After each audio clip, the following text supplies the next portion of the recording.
Hello everyone, welcome to StudyIQ English.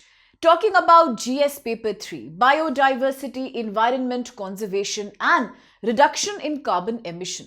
These are more than just important topics for UPSC. Well, for India, these have been important national agendas, whether it's about the budget this year or if it was about various international conferences like SCO, or for that matter, the G20 summit or the COP30 summit at Belém, Brazil. India has been clearly the leader of global South countries, which has repeatedly said that yes, we commit to fulfilling our nationally determined contributions. We do commit that by 2030 we shall be able to control carbon emission up to about 45% of our GDP. We do believe that we will be able to achieve them. Already 50% of our total installed energy capacity is based on non-fossil fuel factors, and India aims to become carbon neutral by 2070. Even when we talk about the COP30 summit under UNFCCC, India has been a country that has demanded carbon finance mechanism up to about $1.3 trillion by 2035 from developed to the developing countries. So today, as the leader of Global South, on the one hand, where countries like US are shying away from their responsibilities of Paris Agreement, India is one country that's at the forefront of climate mitigation. Yes, and therefore today this news is about how India and Germany together. Now Germany, the top-notch economy of European Union. EU is also one country with which India has recently signed the mother of all free trade agreements. Yes? So both these countries, India and Germany, the third largest as well as the fourth largest economies in the world, have promised to create a joint collaboration. This collaboration comes under the International Climate Initiative, IKI as we are calling it. So what is this all about? Now, Germany and India have launched a new, and look at the cost of the entire collaboration. It's about 20 million euros. Okay, so this is the cost, and India and Germany together, that's about 180 crore rupees, have launched a large grant project under the International Climate Initiative. Why? So that we can now strengthen with German collaboration and best practices climate resilience. What is climate resilience? We know that climate change is a living reality. We often hear in the news about things like the doomsday, the Thwaites Glacier. We talk about how, in general, global warming and the melting of glaciers has been expedited in the last few years. We know we can't change that, but what we can do is to have better mitigation strategies, more resilience, and that's the intention behind this project. Under the project, we will be getting tremendous amount of funding now. Funding that we can use and technological support that we shall use in climate change mitigation, biodiversity loss, environmental degradation, and let's remember that the entire idea of International Climate Initiative dates back to 2008. Today, under this project, we have launched another small collaboration called the Large Grant Project. So in the UPSC Prelims exam, if you get a question, remember the entire IKI comes from 2008. All right. Now, just see how beautifully has Germany committed to its carbon finance funding, and this is a living example of Mutirao, a living example of Ubuntu, themes that have appeared this time in the Belém, Brazil summit as well as in the G20 summit in Johannesburg, South Africa, respectively, where countries of the world, particularly the global South countries today, believe in a joint combined action against climate change. And this technology support and funding from Germany to India is a larger commitment that should be there in developed countries towards their developing counterparts. And Germany-India case study is at the epitome of this agreement today. Now, looking at partner countries, Germany is not alone in this initiative, and India is not the only developing countries who will get support under International Climate Initiative. There are many more countries. Say, for example, about 150 countries have decided to designate 14 priority nations. Who are the priority nations? Now, this is the global South. We are looking at India, Brazil. Now, do not forget that Brazilian leader Lula da Silva was recently in India with the largest ever delegation, and India, Brazil have also decided to cooperate with each other to counterbalance against A very duopolistic world that's divided between US in the Western Hemisphere and China in the East. Both of them together support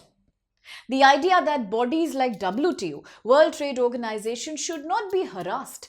They should not be captured by only American agenda. So don't forget Brazil here. Now, India, Brazil, China, South Africa, Mexico and Indonesia. Mexico is constantly in the news. You know that recently the drug cartel versus Mexico military war, the civil war is raging on. So you'll remember Mexico from there.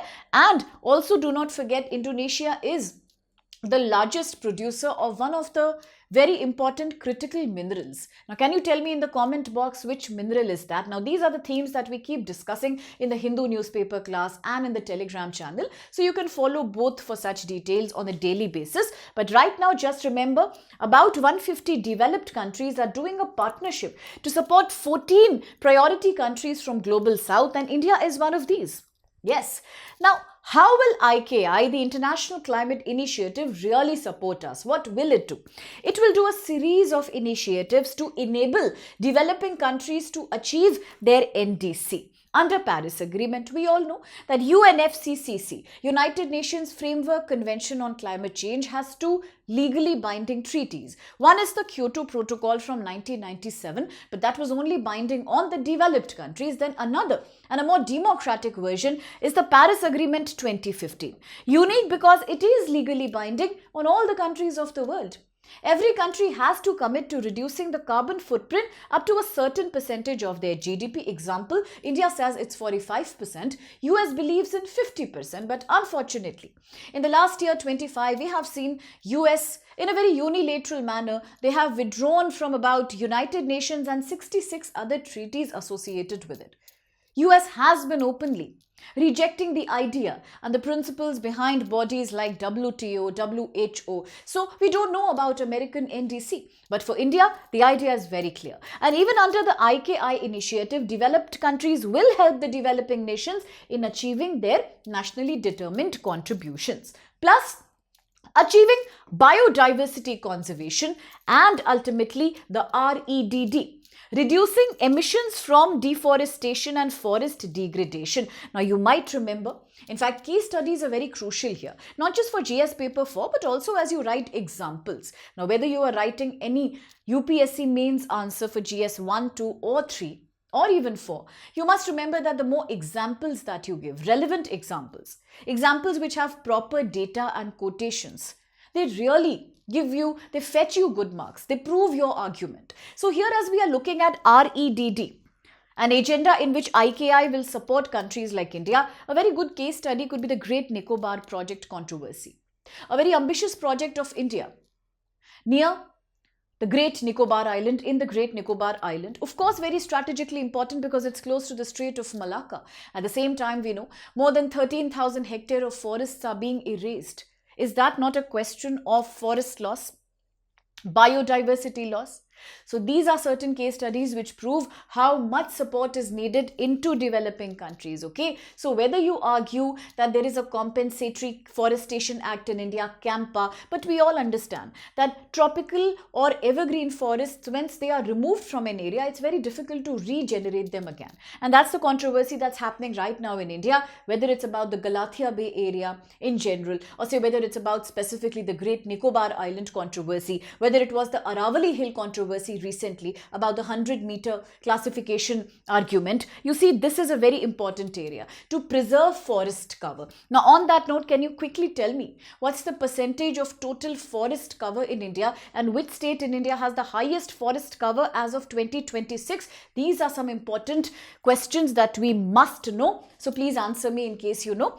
Now, looking at other agendas, Germany projects will collaborate with Indian government. German companies will collaborate, German government will collaborate. Across 2026, certain regions in India will be given high priority. These are Himalayan region. These are the Western Ghats area, the Northeast India, island regions, say Andaman, Nicobar, Lakshadweep, and lower Gangetic floodplains. Now, it's very good to remember, all these areas are the same areas which have been highlighted under IUCN latest report as being extremely vulnerable to climate change.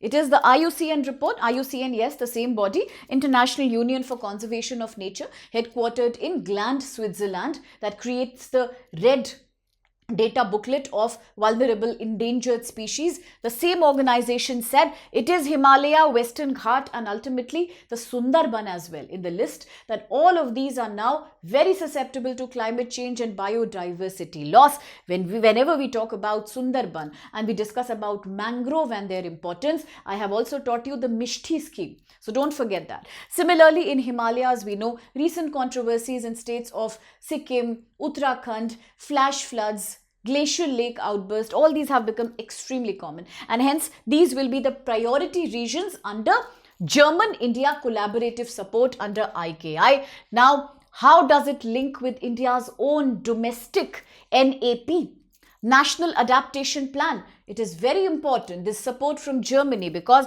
India is about to finalize a proper roadmap known as NAP under the Ministry of Environment, and Germany is fully supporting us here. This plan will also strengthen adaptation policies towards climate change, evolving ecosystem resilience, and moving adaptation from policy documents and budget to implementation. Now, this is a very big question. Making policies and having protocols on paper is a very easy thing to do. If you remember, something exactly same was also mentioned in the G20 summit in South Africa this time. Needless to say, this was the first G20 summit held in Africa. And this should also remind you of how and when did African Union become a member of G20? Do you even remember? Wasn't it back in 2023 when India was presiding over G20 that India formally invited African Union to become a part of the G20 forum? Yes. So, as the G20 happened in Africa, remember the same summit which was rejected by US that time. A new concept called Ubuntu came out, a joint action against climate change and mitigation, but we must overcome the inertia. Let's not just make policies on paper, let's also see them get implemented on ground. Many times we have discussed the phenomena where laws are made on paper but they aren't implemented in reality is called culture lag. Typically, material culture lag. So that is exactly the phenomena that this collaborative program is warning us against. Now, a quick question based on this topic. With reference to the International Climate Initiative, consider these statements. 1. It is a multilateral climate finance mechanism established under UNFCCC. 2nd, it supports partner countries in implementing their NDCs under the Paris Agreement 2015 and biodiversity goals under Convention on Biological Diversity. 3. The recently announced India-Germany large grant project under IKI focuses exclusively on climate mitigation in industrial sectors. A very easy question you can try to answer. You can let me know the answers in the comment box. Should you want more clarity on these topics, you must then become a part of our Telegram community. Here's the QR code. You can scan and join our ever-growing Telegram group where I keep sharing important UPSC study material, topics, interesting insights and everything that we cover in StudyIQ as well. And a quick reminder, we all know the festival of Holi is round the corner. And as you are gearing up to celebrate this festival of colors with your family, well, here's the best gift you can give yourself. And on the behalf of StudyIQ team, there is something I want to give to my aspirants too. Now, we are announcing the great Holi Hangama sale. Why is it the great Hangama sale? Because we are choosing to give you a flat 55% off. Now, many students were just asking queries that once the limited period is over, will we never get a discount before prelims? Here's your answer. Now, this is a surprise gift. Yes, you will. Flat 50% off only to celebrate Holi for 2026. But if you want a further discount even on flat 50% off, then here's the trick. You can use code SPLIVE and get the discount, but the sale will end on 6th of March 2026. So whether you are seeking admission to 27 batch or 2028 batch, lock your price today, because later you should not regret that I missed 55% off. So celebrate your Holi by choosing a guarantee for your success with us as StudyIQ. Thank you.